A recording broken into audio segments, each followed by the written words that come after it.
Hello students, today we discuss about the investment multiplier. So this is the last lecture of this chapter. ठीक है, इस chapter में हम इस lecture में हम इस चैप्टर को कंप्लीट कर देंगे। इन्वेस्टमेंट मल्टीप्लायर मोस्ट इंपॉर्टेंट जो टॉपिक है आपके इस चैप्टर का।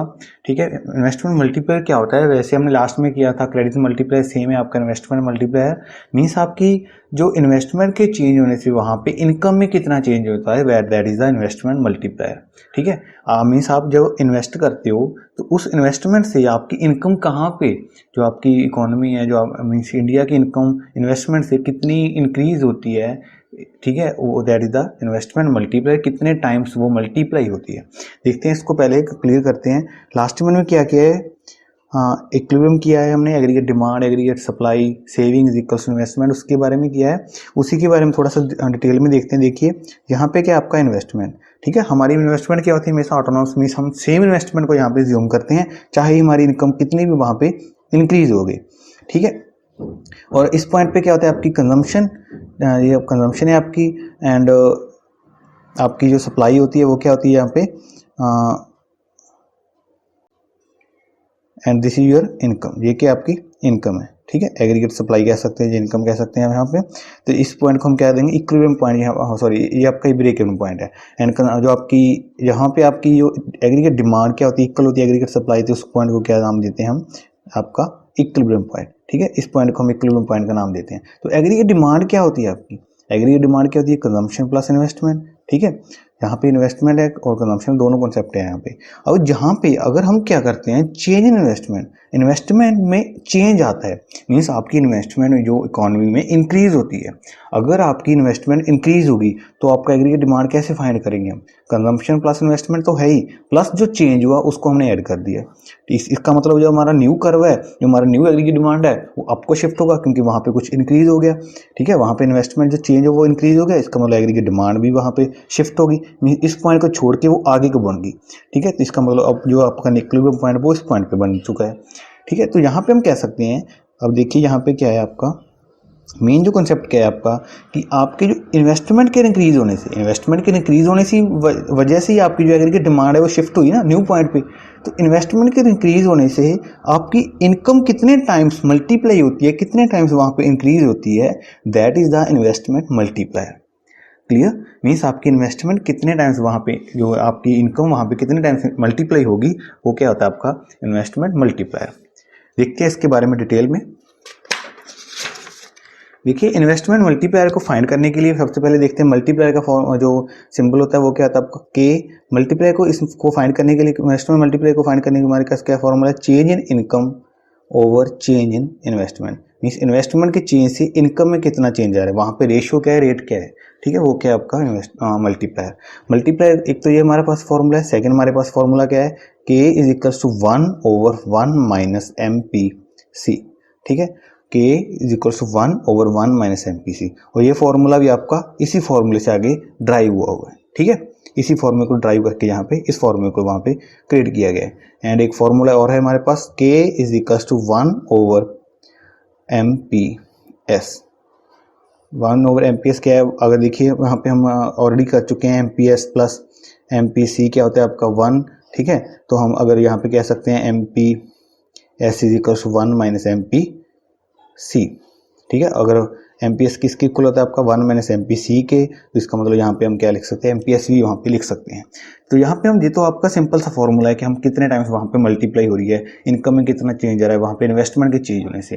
लेकिन देखते हैं ये मल्टीप्लाई होता कैसे है, ये काम कैसे करते हैं, उसके बारे में देखते हैं। सबसे पहले इसका टेबल बनाते हैं, टेबल के थ्रू इसको क्लियर करेंगे।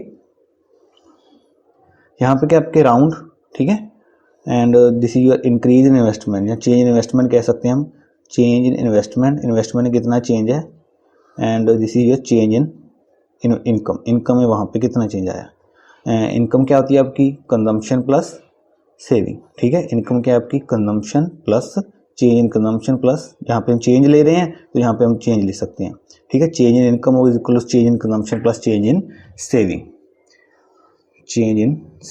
देखिए यहाँ पे सबसे पहले राउंड में क्या करते हैं हमने लेट किया यहाँ पे कि हम 100 की इन्वेस्टमेंट वहाँ पे इंक्रीज़ करते हैं मार्केट में। अगर 100 रुपीज़ की या 100 करोड़ की कह सकते हैं, 100 की इन्वेस्टमेंट वहाँ पे इंक्रीज़ होती है।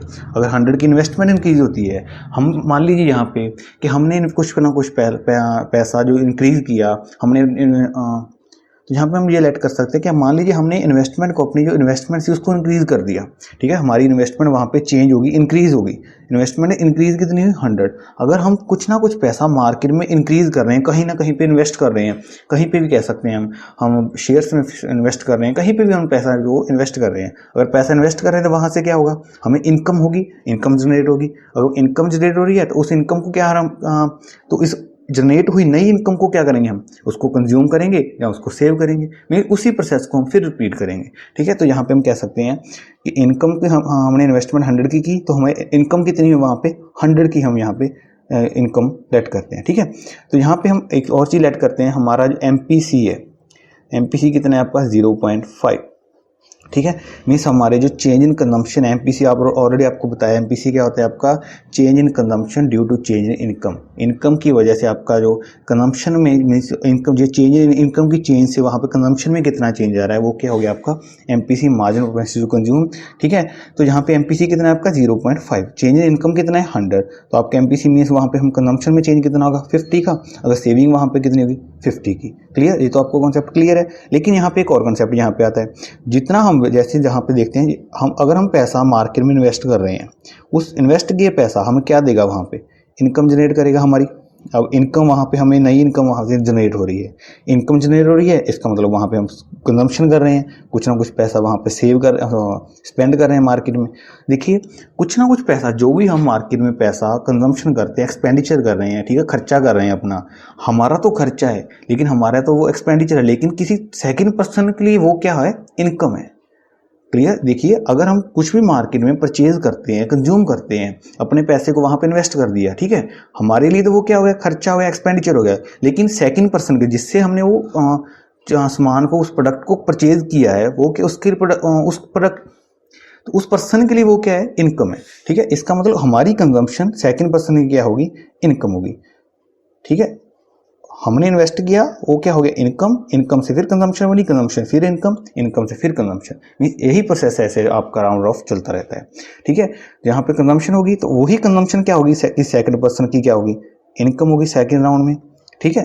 अब इनकम होगी तो उस इनकम में से उसने क्या किया, फिर आपका जो कुछ ना कुछ वहाँ पे MPC है, तो वो MPC कितना है वहाँ पे 25, क्योंकि 0.5 है, इट मीन्स हाफ हो गया, ठीक है। सेविंग कितनी है यहाँ पे 25, उसके बाद फिर क्या हुआ 25 मार्केट में फिर आ गया, मीन्स इनकम बन के फिर जनरेट हो गया, उसमें से 12.5 आपकी कंजम्पशन उस पर्सन की होगी, थर्ड पर्सन की, एंड सेविंग क्या होगी वहाँ पे 12.5।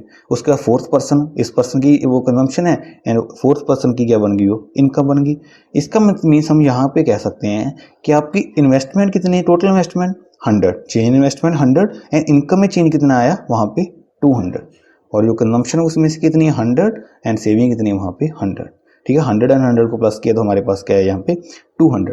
देखिए इन्वेस्टमेंट में चेंज कितना है 100 एंड इनकम में वहाँ पे चेंज कितना है वहाँ पे 200, मीन्स 100 की इन्वेस्टमेंट आपको 200 की इनकम नहीं उसने जनरेट कर दी, ठीक है। तो ये आपके पास फॉर्मूला है, हम जो 200 का है वहाँ पे इसको कैलकुलेट कर सकते हैं। कैसे कैलकुलेट करेंगे, देखिए यहाँ पे इस फॉर्मूले को पुट करेंगे, हमारे पास आंसर आ जाएगा। देखिए K is equal to 1/1 minus MPC, तो K क्या है आपका 1/1 माइनस MPC, MPC कितना है आपका 0.5, 0.5, K कितना आ गया यहाँ पे 1 माइनस 0.5 कितना हो गया आपका 0.5, ठीक है। K कितना हो गया यहाँ पे, इसको कट किया तो कितना आ गया यहाँ पे 2, मीन्स हम अगर इन्वेस्टमेंट 100 की करेंगे तो उसका मल्टीप्लायर K कितनी है, मल्टीप्लायर कितने 2, तो आपकी इनकम कितनी जनरेट होगी वहाँ पे 200 की। 100 की इन्वेस्टमेंट K से मल्टीप्लाई किया तो हमारा जो इनकम जनरेट कितनी होगी वहाँ पे 200। और यहाँ पे एक और बात, जितना आपका